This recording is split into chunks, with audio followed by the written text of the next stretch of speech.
જીવથી પણ વધારે વહાલા મારા હનુમાન દાદા. આજે મંદિરે મારા નહોતા એટલે આરતી મારે કરવી પડી. વાડી એવું છે ચણાનું થ્રેસર અને તે ચણા કાઢવાનું કામ ચાલુ છે. આ છે તેતરનું બચ્ચું જોવો. આ છે ઘઉં કાપવાનું મશીન જે આગળ વિડીયોમાં જોવા મળશે. તો આવો વિડીયોની શરૂઆત કરીએ.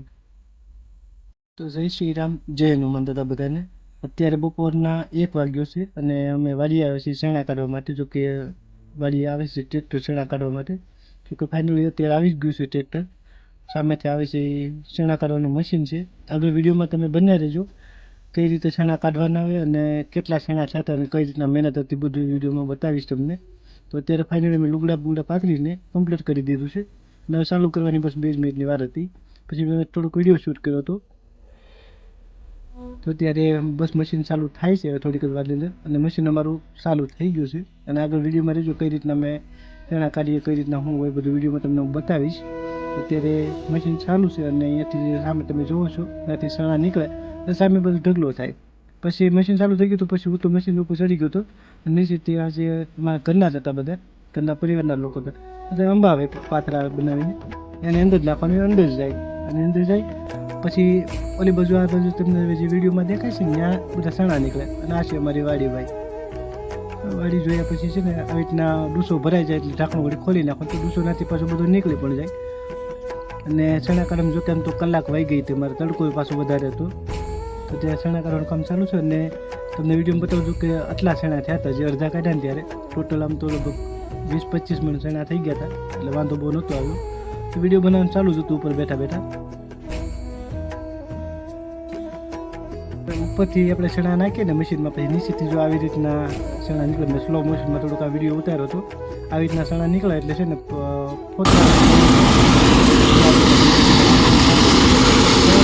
આ છે તેતરનું બચ્ચું જોવો. હું વાડીએથી ઘરે જતો હતો અહીં બેઠું હતું નીચે બેઠું હતું. જુઓ તડકાનું કદાચ દેખાય છે તો નહીં. એ બાજુ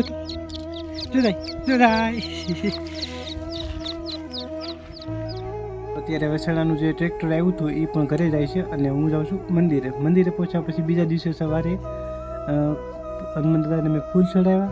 દીવાબત્તી કરવાની દીવાબત્તી કરીને ફૂલ ચડાવ્યા અને પછી આવી રીતના બધું ગોબરે પાન વધારે પડ્યા હતા. તો મેં દીવાબત્તી કરીને પછી પાન ને બાન બધું વાળ્યું હતું મંદિર. જે તમે વિડીયોમાં જોઈ શકો મેં સાફ સફાઈ મંદિરની કર્યા પછી આવી રીતના કંઈક સીન હતું દાદાનું.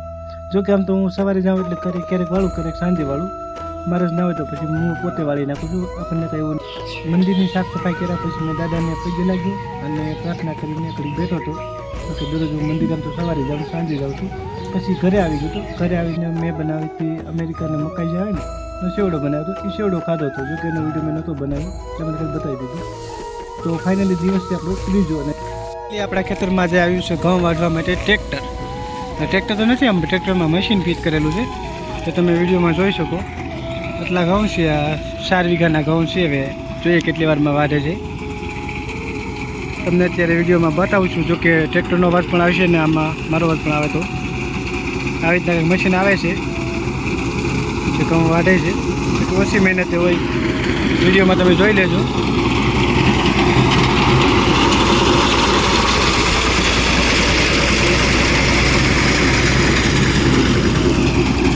મોટી ઉંમરના દાદા છે તે આવી રીતના પાથરા પાડતા જાય અને ખીપા કાંઈ થાય નહીં. જો આવી રીતના પાથરો પાડી દે સીધો ઘઉંનો ઊભા ઘઉં હોય ને. એવડું મોટું કાંઈ કટિંગ પણ નથી થતું એટલે વાંધો નથી આવતો કાંઈ વિડીયોમાં. હજી તો શરૂઆત જ કરી છે ખાલી વાઢવાની 10 મિનિટ પહેલાં. જોઈએ પછી મળીએ છીએ એક બીજા પાર્ટમાં બતાવું છું તમને થોડી વારમાં. ફાઇનલી અત્યારે આપણે સેટા ઉપર બેઠા છીએ શાંતિથી અને દાદાએ બીજો રાઉન્ડ મારી દીધો છે. અત્યારે આ રીતના જો આવે છે વાંચતા વાંચતા.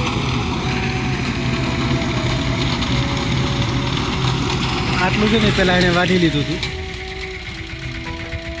જોઈએ વીઘા ઉપર શું ભાવ લે છે.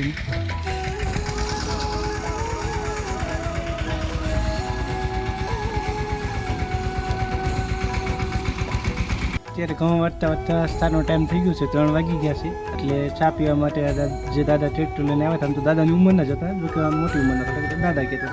તો કંઈક વાર ટ્રેક્ટરને ઊભું રાખ્યું હતું અને પછી ચા પાણી પીધા અને પછી પાછા એના કામે ચડી ગયા હતા. જો કે આવી રીતના મશીન આવે અને વીઘે 900 રૂપિયા લઈ અને અત્યારે કામ ચાલુ છે ટ્રેક્ટરનું. આવી રીતના ટ્રેક્ટર ઊભું રહે અને પછી જે મશીન હાલે ને એટલે આમ નીચે કરે અને પછી આ માયલું જાય અને ઘઉં વાટતું જાય. જો કે મજૂરની જરૂર ના પડે ભાઈ, ઓછી મહેનતે બધું કામ. જો કે મજૂર કરાવ તો 20 મજૂર થાત અને 2 દિવસ થાત એટલે 4-5 હજારના દાડિયા થઈ જાય અમારે મજૂર થઈ જાય. એના કરતાં ઓછું. અત્યારે ફાઇનલી આપણા અડધા ઘઉં વટાઈ ગયા છે. અહીંયાથી પાછા ટ્રેક્ટર ચાલુ છે. અત્યારે અહીંયાથી જશે પછી સામે છેડેથી પાછા રાઉન્ડ મારીને આ બાજુ આવશે હમણાં. અહીંથી પાછા આમ લઈ બંને બાજુ લઈ એટલે મતલબમાં છે ને એક જ બાજુ ઘઉં પડે વધારે એમ. મજૂરાને માથાકૂટ કરવી કરતાં મશીન મરાવી દેવાનો ફાયદો છે. ખાસ કરીને જે લોકો ચેનલ ઉપર ન હોય તો ચેનલને સબસ્ક્રાઈબ કરી દેજો.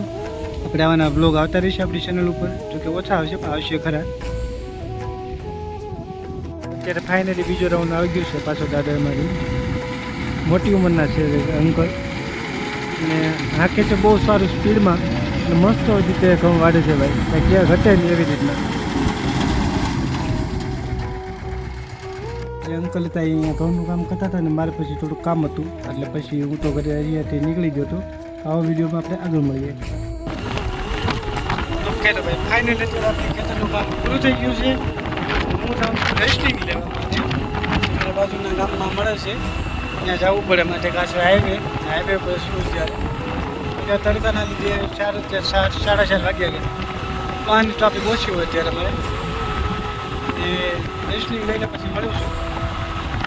ત્યાં સુધી બધા જય માતા જય શ્રી રામ.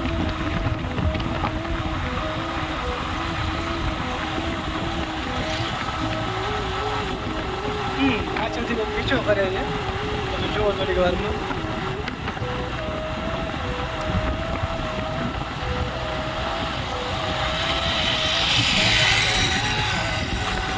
હા 2 કિલોમીટર સુધી આગળ પાછળ ગયા હતા. હવે ઘણું છે તો તમને બીજા વિડીયો જય માતા.